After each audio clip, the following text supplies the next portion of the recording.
and welcome to the third season of the Genesis Temple podcast. Yeah, it's been a while, that was a very long break, but we're back. And as always, we're gonna talk with people from all around the gaming industry, designers, developers, translators, whoever has a story to tell is more than welcome on the podcast. I'm Damiano, my specialty is gaming history, but I'm also a gaming journalist and a media researcher. And in this episode of the third season, I'm going to talk with Anthony Jauneaud. So enjoy. Okay, so I'm here with Anthony Jauneaud. I hope I'm pronouncing that correctly. Yeah, wonderful. Great. my vague memories of French are helpful sometimes. He's a narrative designer. He has been working in the industry for quite a few years on several games. We will go through some of these games later, of course, not all of them because we're not here for 3 hours. But first I want to ask Anthony if he wants to do a very quick introduction about his work and what he does and did in the industry. First of all, thank you very much for having me. It's a pleasure. So my name is Anthony Jauneaud. I'm 39, which is old. I've been working for 15 years in the industry.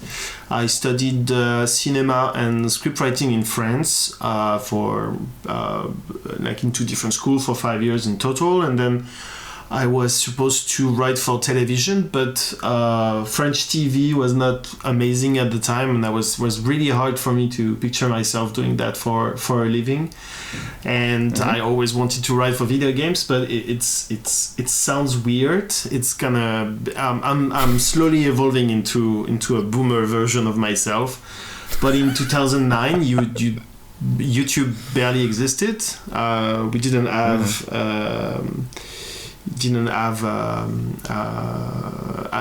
iPads, and the words narrative design didn't really mean anything. Yep. But I started to send a lot of emails and try to contact a lot of writers for games. At the time, in France, a lot of writers were actually American screenwriters, people who usually work for like television and so on, that were delivering scripts in a very weird way. They were writing stuff and just sending it to the team, and so I couldn't really see myself going into that industry. But actually, I sent maybe 100 emails. I just sent them. I literally wrote emails to first name dot last name at Ubisoft, at Electronic Arts, at Gameloft, at I shot everywhere I could, and one guy replied. Okay. And that person was a producer at Ubisoft. He had actually been a writer for again, it's gonna be a very weird podcast if you were not 35, but he wrote the game Hawks, Tom Clancy's Hawks, which was a ace combat type game from Ubisoft in the Tom Clancy's franchise, and it was made in Romania. And he wrote that, but it was a bit of an accident. Even him was like, I'm not a writer, I wasn't supposed to do that. So yeah, but he did anyway, and he was starting a new team at Ubisoft for a very original project, which was eventually called Ozen. It was a mix of heart rate recording, mindfulness, psychological questions. It was very weird. At the time, every Ubisoft game was very weird, but this one was a bit weirder than usual. Good times. And yeah, good times, exactly. And he really liked my profile, and something worked between us, and he fought really hard for me to get the job. So I worked at Ubisoft on that project only for 4 years, and it's a very small game, but still we spend a lot of time on it. And the thing is, my career has been, so 15 years is a lot, but my first published game was in 2019. So for 10 years I did nothing that I worked on actually came out, and it was very strange. Like I was a bit it was really hard for me to accept the fact that I was working in the industry, that it was going to be my job. So I worked at Ubisoft, then I moved to Bordeaux. I worked at Asobo on several AR games that they were doing at the time with Microsoft.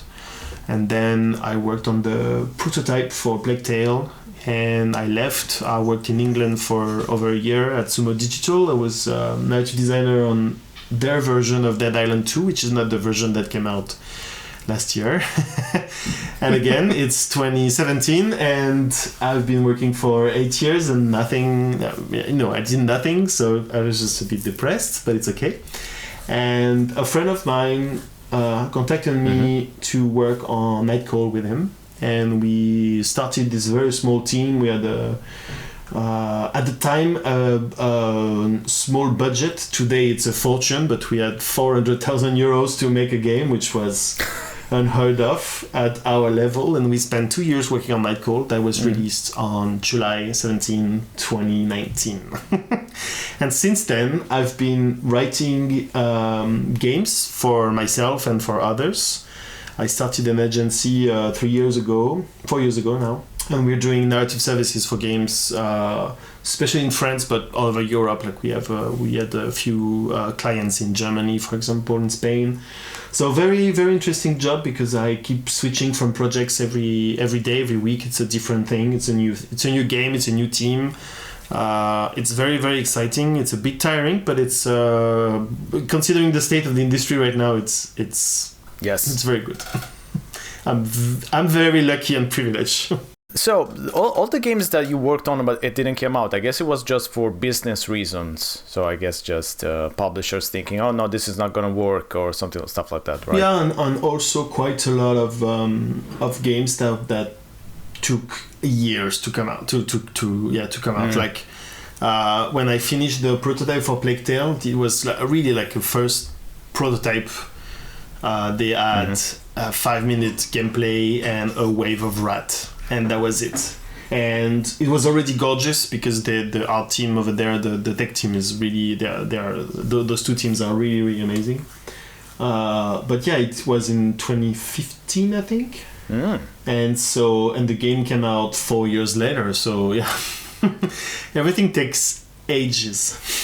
Yeah, that's something that I think lots of people perhaps don't realize about the gaming industry. That's, I think, also a big thing that has changed over the last 10, 15 years, probably. Also, maybe more, I guess. You can work on something for years and it's never gonna come out, especially, we're talking about AAA, AA, maybe, level of games. Yeah. Those take it's true. ages. I don't know how much stuff I can spill, but working on Dead Island was a fantastic opportunity, and also we crunched a lot. And when the game was finally cancelled at Sumo, it was a relief for a lot of people, because we knew we had known for perhaps 6 months that something was wrong. Like that it wasn't going to be made. And there is a weird feeling of that it's gonna end. Everybody knows it. Some people wish it, but it doesn't end. And what I see around me and the industry, and it's a lot of determination over making this weird piece of entertainment. So yeah, since then I've been extremely to be as positive as possible when a game comes out and it's not the game that I wanted to play. And now I know that it's not one person, one studio. It's like a million different decisions that didn't go the right way, or the way I wanted it. So yeah, it's super interesting to see. Yeah. Yeah, and also I think one thing that lots of people perhaps don't think about is that really no one wants to be involved in a bad game, right? I mean, everybody wants to be involved in a good game, so it's to no one's interest. And I'm talking about, of course, developers, programmers, artists, writers. I'm talking about the not the producers, not the publishers, but it's no one's interest of people that actually work on something to have it come out and be bad, or have people react negatively to it. Because I mean, you've worked on it for years, so you definitely don't want it to be received negatively. So when that happens, it's usually because of the publishers. yeah, and there is also like the market changes so quickly. Yes. Technology evolves quickly as well. So at one point, you're just like I know, like at Sumo, for example, we were very worried about Dying Light 2. That was supposed to come out the same year as us, which was 2018, then 2019, and then the game was cancelled with our team and moved to another studio. But we were like very wary about Dying Light 2. We were trying to, you want to see what your main rival is going to be, what kind of technology is going to be in their game, what kind of trend. And this is the weird thing about games is you start making a game in a specific environment, and then 4 years later the game is out, but the environment has changed, and you can't really, games, and especially AAA or AA games, these are big ships that you can't really turn around easily, and and this is very hard to understand. I think even if you are in it, like sometimes you just wanna clap in your hands and say, hey, let's start over this, and everybody's like, no, we can't, this is gonna be in the final game now. It's like, but the game is coming out in 4 years. He said, yeah, sure. It requires a certain energy, and it's tough sometimes. So speaking of the first like small game that you worked on, which actually was, I mean, small in quotes, but yeah, that actually was published, so Nightcall in 2019. What do you think went right? What do you think went wrong with that game? So for anybody that doesn't know it, it's sort of it's 100% a narrative game where you're driving a taxi through the streets of Paris at night, obviously. So you meet a lot of characters, you have interactions with them, and so you observe these narratives that evolve while they are in your taxi, so to speak. So I was interested to know how that experience was as opposed to the other ones you had previously, and what do you think went right and what could have gone better, I guess.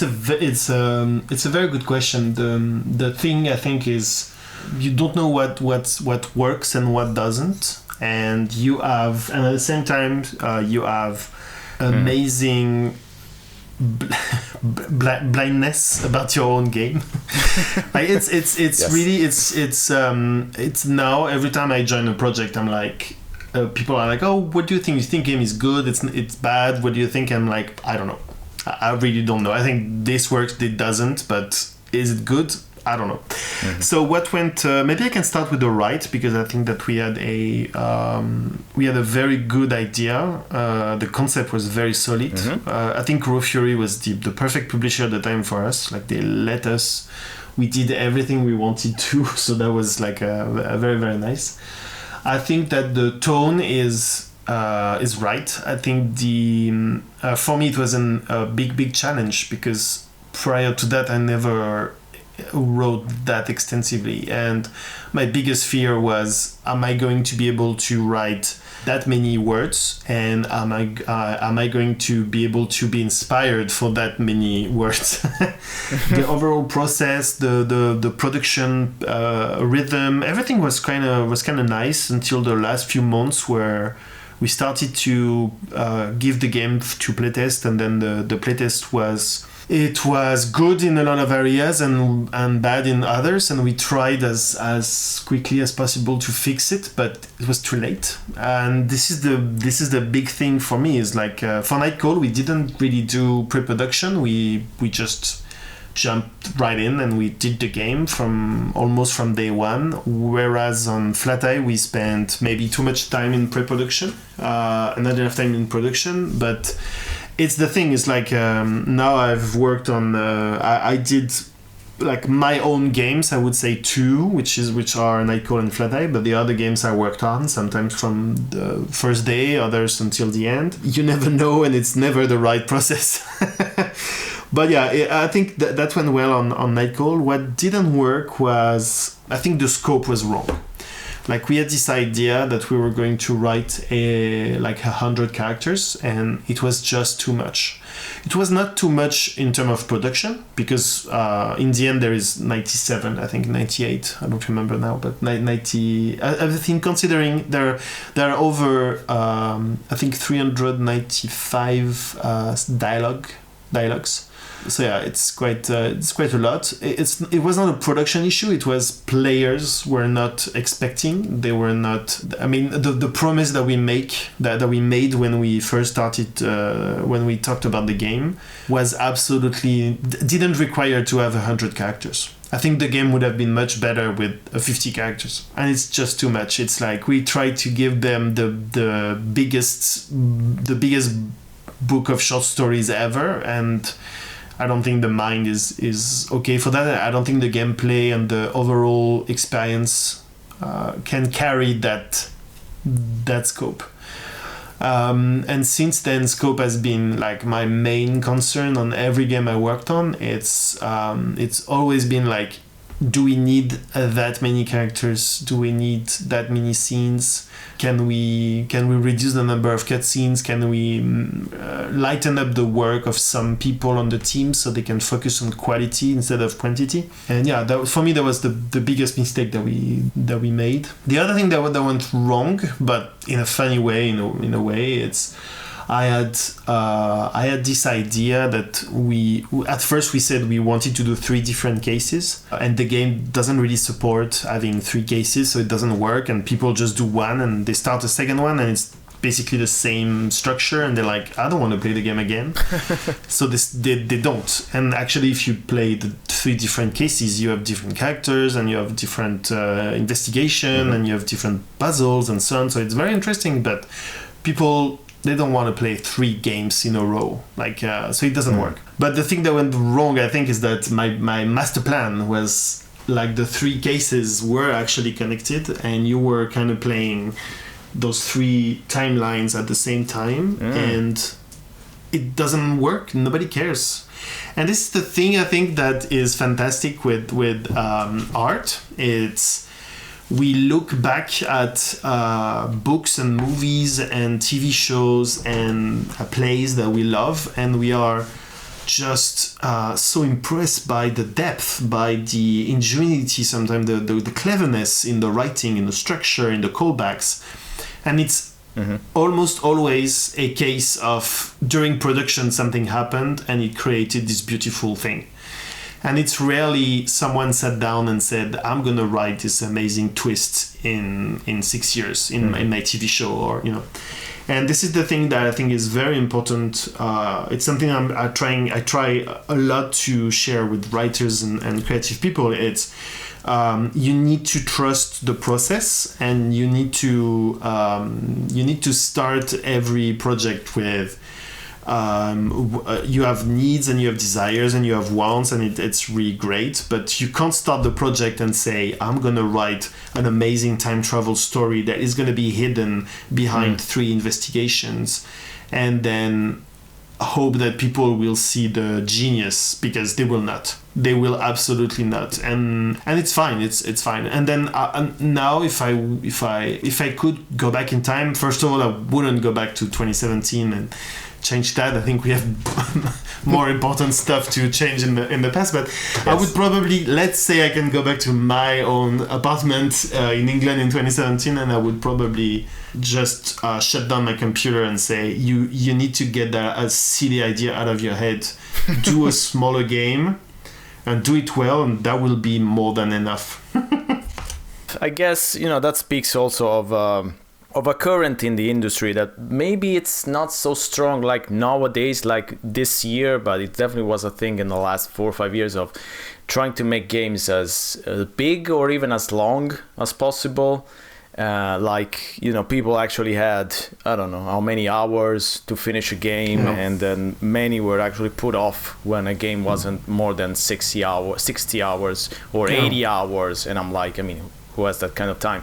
I'd rather play, I said that 100 times, but I'd rather play a very short and focused 5 hour or even a 4 hour game with a strong story, strong characters that just finishes and you're satisfied and it's done, rather than having to spend 60 hours, 70 hours to actually get my characters to evolve, to see all the narrative arcs through this gameplay and stuff. Even if the gameplay is good, I don't have that kind of commitment. Honestly, it's the thing that I was really not expecting. That it's one of the for me it was a big epiphany to ask myself the question: when is the last time I played, read, watched something that was too short? Never. Yep. Never, ever, ever. Never happens. And when it doesn't, and sometimes they're like, oh, I wish they were, I wish they could make a third season of that show I really liked. And the third season comes out 6 years later, and it's awful. And you need to sometimes, if something is too short or stopped before it's relenting, maybe it's a good thing in the end.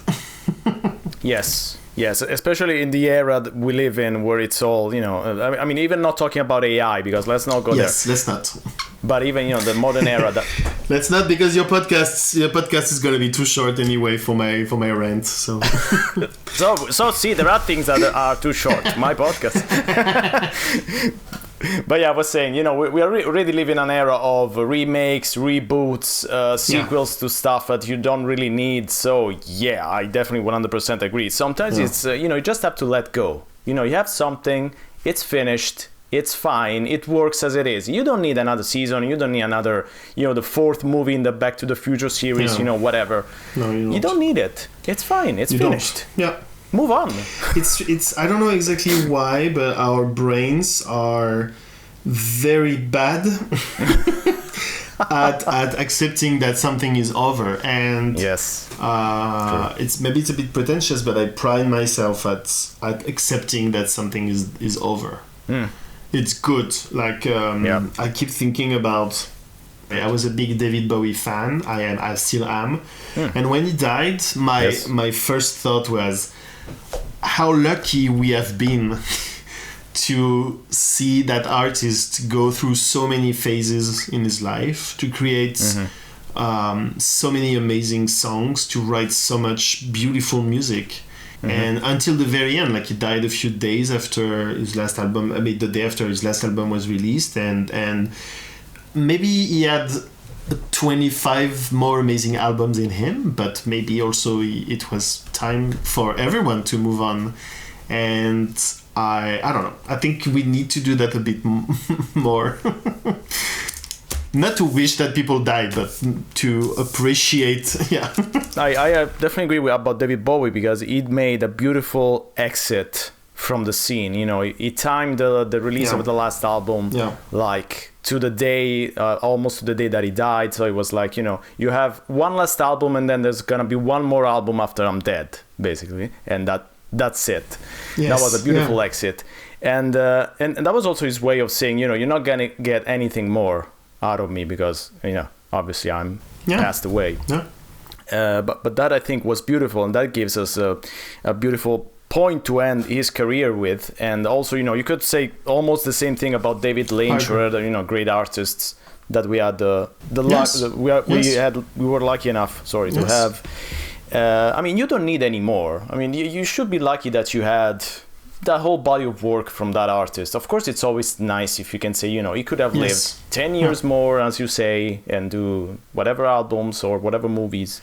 But still, nothing lasts forever, right? Yes. I still wish that David Lynch had been directing a Marvel movie. But it's okay. I can just have a very a cheese dream about it, and it's fine. Yes, absolutely. I want to talk about another point, and to introduce that point, I will move on to Flat Eye, which is also another game that I played quite extensively. So just to introduce it to people, this is from 2022. This was, we could call it a resource management simulator, I guess, where you are in Iceland, if I remember correctly, and you're a manager of a small, fuel station, sort of energy station that people can come in and refuel their cars. And again, in a kind of similar way to, very vaguely similar way to Night Call, you meet customers during the day that you work, and you can experience their stories and influence their stories as well in some way with some of the products that you can sell. Of course, there's a whole dystopian narrative going on behind the game. So I definitely found it very interesting, but I think the main point that I also criticized that in my review, and I also saw some reviews on on Steam and other places that were almost saying the same thing, is that the overall gameplay loop wasn't as interesting as the narrative.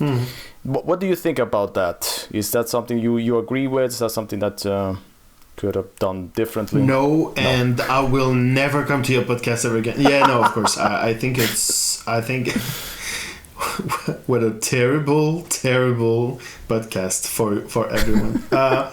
I think it's very true, and the main issue we had on Flat Eye is we knew that making a management game was going to be difficult. In a way, every genre is difficult in its way, but management games, strategy games in general, require so much work to get to a point where it's fine. Like, in a way, you could do a visual novel with almost zero gameplay, and fans will love it. Yes. And it's really hard to annoy a visual novel fan because of gameplay. You have some examples, of course, but most of the time you can do a very simple game and it's fine and people will like it. And it's I think that management games are very, very hard. I wouldn't say the hardest, because I think platformers are probably even harder. But management games are super hard. And when we started, our goal was, let's make a narrative game with some management gameplay and a bit of resource management, a bit of energy management, a bit of you can build your own place and so on. We had so many unexpected questions that came up that were incredible. Like Laurent, the creative director of the game, and one of the developers, spent maybe 4 or 5 months working on an elevator for cars, because we couldn't find the right way to have the cars drive into the parking lot, find a spot and park. It's really hard to do. And if we had known, we wouldn't have, we would never have started a gas station management game, because we couldn't do without the cars. So at one point we said, you know what, let's have a underground parking lot, and we can have an elevator. But even that was a nightmare, and in the end you have you can see cars going down a ramp. They go down underground, and that's it. That's the parking lot is underground. But I'm picking this specific example because it was a surprise to me. I thought other points were really hard to... I was like, I know it's going to be difficult to balance the game, and it's going to be difficult to have to have some pass fighting for characters and so on. Every point was difficult to make. And again, if I had a time machine and I could only go back to 2019 or 2020 when we started again the game, I would probably slap myself and be like, don't do that, dude. It's such a bad idea. You're gonna suffer. We tried to make a half narrative, half management game, and I don't think that management fans want narrative in their games, and I don't think that narrative fans want management in their game. And so we made this wonderful dish that was made of two things that maybe they go together, but nobody that likes one thing will like the other. And I think the game, to be really honest, I think the first 2 hours of the game are exactly what we had in mind, and it works really well. And I think that... Yep. And then that's it. At one point, the game doesn't stop, but it's the pacing is wrong, and then the game is too long. We were so afraid that the game was going to be too short, and we balanced it in a way that was. We structured the whole game in a way that felt that the players had a lot of freedom in the. You have you have 3 stages in the game, and the last stage was. You can build a giant station, and you can do a lot of things, and it's really awesome. But to reach that stage and make it fun, we had to sacrifice and work really hard, and the result isn't there. I'm a bit disappointed by the reviews, but I understand the reviews, and Honestly, I don't think I've ever worked on a game where I was surprised by the reviews or by the general feedback. I agree with pretty much everything. I think people were sometimes a bit mean, but it's fine. It's okay. It's part of the game, I think. Yeah, unfortunately. I mean, overall, there were so many things that I liked about Flat Eye, but I also find it kind of difficult to, stay until the end. Because in the end, I found the overall management sim part to be probably the part that took the most time. I mean, the narrative, of course, it's mostly about choices, and then it basically just goes away and it leaves you alone to deal with the whole part about managing and buying stuff and making people happy and caring about your employees and all that stuff. Yeah, there were some choices that I really liked, especially the tone that the game uses in the emails that go between the manager and the higher ups in the company. I thought that was spot on. That was beautifully made. I worked myself in in banking, in a big company for years, so I definitely remember that. And so yes, and that was very beautifully made. I also like that you could, answer in different way, and you would get consequences and reactions. So I thought that was really well done. I actually would have liked to play just, the office part for 5 hours. So since you're a narrative designer, the main problem, I think, that not your games, but generally lots of games that pride themselves on being narrative games, the main issue that they have is that this balance between gameplay and story and narrative. Because, I mean, you mentioned visual novels. Visual novels, it's easy, right? It's just, you could call it like an interactive book if you want, and that would be almost right, I think. No, an interactive comic book, whatever. They get a pass. I mean, you don't. There's a lot of visual novels that aren't really that interactive at all. In that you have to replay them like 5 times to see like another ending or to unlock another path, and and still people love them. So again, they get a pass more easily.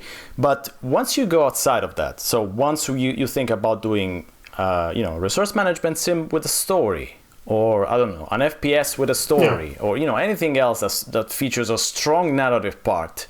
How do you balance the gameplay with the narrative? What would be the right, balance, the right solution, the right recipe? I know that's a very broad question, but you're the right person to ask.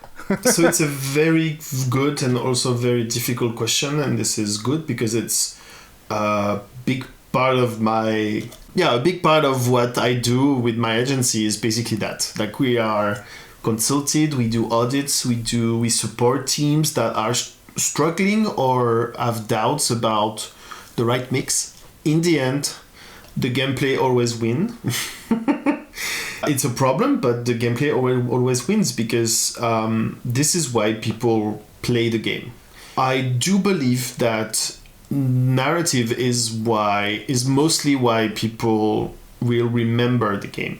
And what I'm trying really hard on and we can take some specific examples, but most of the time when I'm working on a project, I'm aiming at making sure that the team knows when to bring the story at the foreground, and it's usually very limited. Like, it's I think I would take an example, but on Astral Ascent, for example, which is a roguelite, if I could go back in time, blah blah blah, I would probably refuse to work on the game unless we could reduce the scope. We had to write so much, and it's a roguelite, so you have so many conditions, so many triggers. It's really complicated to write and write content for. And most players are like, the story's cool, but I just want to kill enemies, and it's fine. It's completely fine. Like, we should have restrained ourselves, like myself, but also the team, of course. I should have been able to say at one point, we don't need a line of dialogue here because it's gonna stop players. And at one point during early access, we did a big pass on the game where we cut a lot of lines and we added content elsewhere, and it was really refreshing for everyone.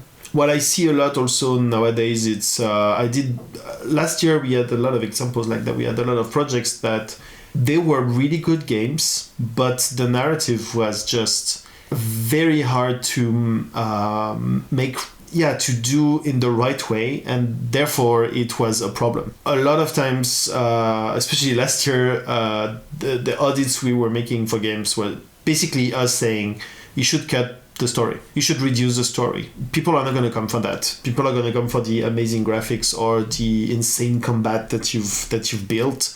You're able to make an amazing game, but you need to step back on the narrative because it's taking too much space.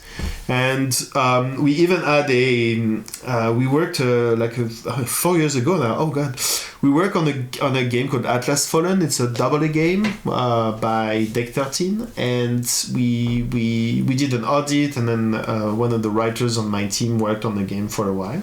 When we came to the project, everybody knew that the story was not working, but the game had so many different problems that the narrative was okay. And then a year afterwards, they solved a lot of the issues in the game, but the narrative was slightly better. But then suddenly it was the worst thing about the game, and you can't really change when your cutscenes are done, when your voice acting is recorded. Yep. When the levels are structured in the way they are structured, it's too late. Yep. It's really too late. You can't redo everything. And so that was the long answer. The short answer is I think that people need to hire narrative designers way earlier. They need to think about the story, the tone, and the characters as soon as possible. And then they need to calm down the writing and the story a little bit and focus on gameplay. And it's a very, very difficult mix. And I think that it's very rare that games do it well. I think, especially, I don't think I've played a good AAA games recently where the mix was right. I definitely agree. Unfortunately, I agree. I mean, I wish I could say, no, you're wrong. I have this beautiful... No, I don't really have it. But yeah, you mentioned, I mean, a lot of times that the problem is about the scope of the game, and that the more you work about reducing the scope, or this is something that I add myself, but sometimes, it's not necessary to have a fully fleshed out story, I would say. Sometimes it's fine just to have like a minimal story, just something, that you could say, oh yes, we have a story, but not much else beside that. I mean, there are games that definitely do not need a story. Like, for example, one game that I played last year that I liked a lot is this roguelite called Oblivion Override. And I think that game does a lot of things right. But one thing that I would definitely say I don't need it is the story. Like, I've played it for like 20 hours. I couldn't tell you one thing about the story. Yeah. I don't remember anything. I mean, I remember the general, of course, premise, obviously. But that's it. And there are dialogues and characters and everything else. So they definitely tried. And I'm not going to say that it's bad, because I'm not going to say it's bad. I'm just going to say that it's not necessary, which is probably even worse than bad. Because I guess you remember a bad story. You don't remember one that is superfluous. So I guess it's probably even worse. So I'm sorry, developers of Oblivion Override, if you're listening. I'm sorry. I don't mean to be disrespectful at all. I love your game. But again, there are times when I really do feel like, why even go through all the pain and trouble and recording the lines from the professional voice actors and everything, having a story that you don't really need? Like, I don't know, so you can skip it. I know I'm saying this to you, which, it's your job, so it's not a great thing to say, but... No, but it's a weird thing is that I'm supposed to be telling every studio, every team, you need more story, you need more dialogue, you need more lines, you need more characters, but actually it's the opposite. I'm almost always saying it's too much. Like, it's too complicated. The story that you have is just too much for the game, the space that you have in the game.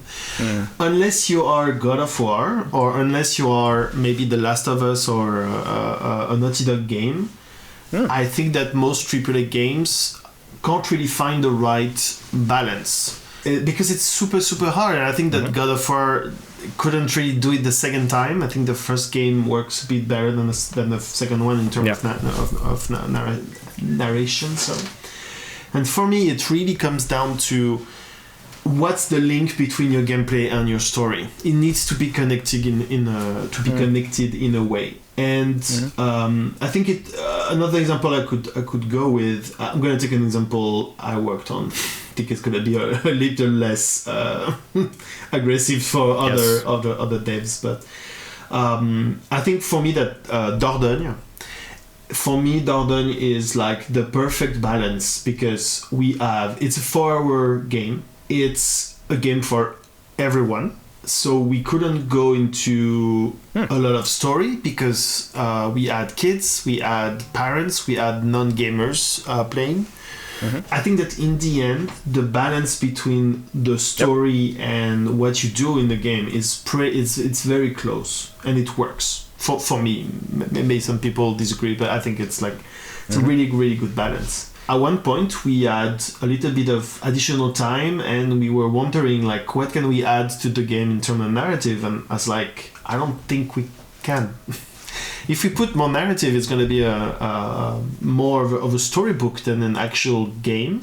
And I think that you should rather use that time to improve different parts of the games, or to work on like feedback. Or I'm glad that they didn't say no. We want you to write more scenes and to add new characters and to expand the story and so on, because there is no room. There is absolutely no room. Yeah, and it's really, really hard because again, most of the time, the reasons why you make a game, what the game ends up being, are out of your hands. It's not because of you. Like one of the teams we worked on last year, so the game's going to be awesome. It's going to come out 2 years, I think. So maybe we can talk about it in 2028. 2027, it's sounds like the future, which it is. Their publisher told them, you need more story because all our games are story driven. So they worked really hard to insert into their game a story that is too big for their team, and the gameplay doesn't work with the story that they came up with anyway, so it couldn't really work. But the good thing is that they were aware of it, and they had ideas, and as soon as we gave them a new direction for the story, they were like, okay, we know what we're gonna do, and I'm pretty sure the game is gonna be really, really good. But yeah, it's kind of weird that me, a writer, is telling stop writing, it's too much. It's a weird situation, I think. Also, yes, I definitely agree about Dordogne, and if anyone hasn't played it, it's a very nice watercolor with watercolor graphics, little story that takes place in France, of course, and I definitely recommend it. But yeah, there were cases I found also where I found it a little bit strange. There were a couple of indie games that I played like 2 months ago, so very recently, and we're talking about small indie games, so maybe done by a team of 5 to 10 people, so it's really like their creation, so to speak. And they were clearly written by someone who didn't speak English as a first language. So just like you and me, basically. Yeah. So we're all in the same boat. Yes. So I always have to reread my stuff at least 4 times, and there's still going to be typos and strange stuff. So whatever. I mean, it's fine. But if I was to work on a game, and it's really my baby, and of course there's no one else that is going to read it or proofread, I would be 100% sure that this game comes out and you actually can understand what's going on, because in those games you really couldn't understand, because there were either typos or names of the characters that changed, or all different stuff going on. And I mean, if it's a small team, I don't think I could blame the publisher that much, because I mean, they self-published it, so it's not, there's not really no one else to blame. And I would say, why do you not care about? I mean, so now we're on the other side of the barricade, so to speak. Why do you not care about your story at all? I mean, it's your story. You wrote it. If you don't care, remove it. If you're not even gonna bother with typos and making sure that the whole thing makes sense, why even bother putting it in? I don't know, but yeah, I don't know. For me, it's really about a matter of time. I think that in a lot of cases, I don't know exactly the games you're mentioning, but I mean, I play games as well, and sometimes I see things and I'm just like, why didn't you ask just someone else to just read it once? And the thing is, it takes so so much time, and it's costly. Like if you want to do things right, like Flat Eye and Nightcall, we had two. Every text was I wrote it, and then you had someone proofreading it, and then it was translated in English and in German, and in both these languages it was proofread again. And even after having so many pair of eyes on the text, there are still typos in the game. And I think it's fine. Yes. There is always something that is going to go through at one point. It's fine. But the thing is, sometimes you get, and I think especially when you're not an English speaker and you have to, for various reasons, write in English, you need to have someone doing your pass. Otherwise, it's a nightmare. And the thing is, especially knowing that... So I'm trying really hard not to write in English the games I worked on, but unfortunately, I tend to write them in English, which is really... I'm not really happy about it, but it's the way it is. And because especially Americans, they are not used to read translated English. And I don't know if it's the case for you in Italian, but I'm not saying that I can tell the difference, but most of the time when I read the book in French, I can guess if it was translated or not. There is a certain something that there is a little je ne sais quoi that you can tell. Like you can tell it was not written in French at first. So I think it's very important that you have someone that translates or writes, but sometimes it's so expensive, and even for just 10,000 words or 20,000 words, it's the end of production. You rushed. You're tired, you're exhausted, and the work you deliver, you think, oh, it's going to be good enough, and it's not. No, I can understand, of course, that many times it's a matter of money and time, especially. So, yeah, if you're a small production, both those things are very important. So I can understand that. Again, if I was to make something on my own and publish it, I would at least for the first couple of hours of gameplay, I would at least make sure that you do not mess up the names of the characters, or that you can understand anything that's going on, because you don't even know exactly who is speaking, because they have some kind of problems with pronouns, so you don't know who is speaking in a particular. So it's typos are fine, I understand them, but when it's about you don't understand what's going on, that's a little bit more complicated. That's more in the realm of maybe you could have taken a week more and at least go through the text. So one thing I wanted to talk about specifically because of your background and as a last topic in the podcast. So you come from a movie background, a cinema background. So you did not study, of course, how to write video games. You studied how to write for cinema and TV, I guess, for movies and TV. How different it is writing for movies and writing for games. And I ask that because I've seen a lot of examples where people think that, or feel maybe, not really think, but feel that they're mostly the same thing. And I don't really agree. So I would love your take on this. I don't think I could write a script anymore. I think it's one of the... So I think you need to... there is one thing that is very, very important, is that writing a screenplay is a technical document. A screenplay is a document that will be used by an entire production team to make a list of all the sets, all the props, all the costumes, all the characters, the makeups, and the everything. So it is not. I don't think it's a very tight place to create, and to write a script, you need to follow very specific rules that are completely numbing your mind in a way, and it's really, really tough, and I don't think I would be able to do it anymore. I think at the first opportunity I would add pictures and music to the script, because this is what I do when I write for games. But at the same time, it's very ironic that I say that, because I spend, I would say, a good 80% of my week writing in Google spreadsheets, which is a bunch of boxes that I fill with sentences that are 7 words long in average. There is a weird feeling of when I work on a game, I write little pieces of narrative that go together somewhere else that I can only imagine, because the game doesn't really exist anymore yet. Sorry.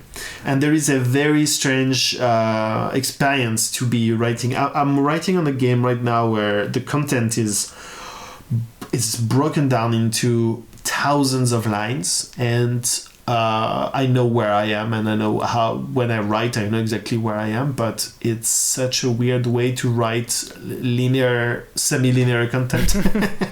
So I don't know, maybe I'm a bit mad. I think the other thing is most movies are 2 hours long.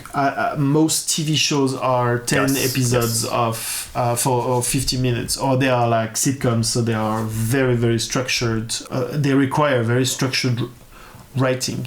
Whereas I don't think I've ever worked on 2 games that were using the same template. I'm working on a game that is a roguelite, and at the same time I am preparing like a story for another project, and the story is in a very different way. It's a mirror board with a bunch of sticky notes and arrows and pictures, and I'm gonna deliver that to the client and say this is it, and they are expecting that, of course. So I think that video game is not a very formatted genre or kind of media, and you can do whatever you want. And I think it's closer to novel writing, probably, where it's very linear, of course. But if you want to have chapters, if you want to put a map somewhere, you can. If you want notes. I love notes in books, and I wish we could have notes in movies as well. I think I would love it. I think it would please me a lot to watch a movie and have a little side of the screen filled with information about something they just said. I think it would be a bit crazy. I think a lot of people would be lost, but yes, I don't know. There's that... I don't know if you ever watched something on Prime Video. Prime Video has that option, I think, where they like show the cast that is present in the scene at the moment. Yeah. So I mean, we're kind of getting there. You could have like trivia, trivia something. Yeah, but imagine if you had that, and at the same time you had like, this character is lying, you know. She's telling the truth, but he's lying. Subtext. We saw a gun. He has a gun in his pocket. You'll see it later. You know, I would love that. I think it would be absolutely turn people crazy. I think, but yes. So not like subtitles, but subtext. Yes, for what's going on. And overtext and below text and 100, you know, just in every direction. Yes, you could go absolutely crazy. Yes. Which, especially in this era when a lot of movies actually I don't know if you read this, but actually repeat some of the plot points because they know that people are gonna be checking their phones, so they're not gonna be 100% attentive. The fact that having all this stuff on screen is probably gonna be absolutely crazy. So I love it. Thank you for being there. I'm on board.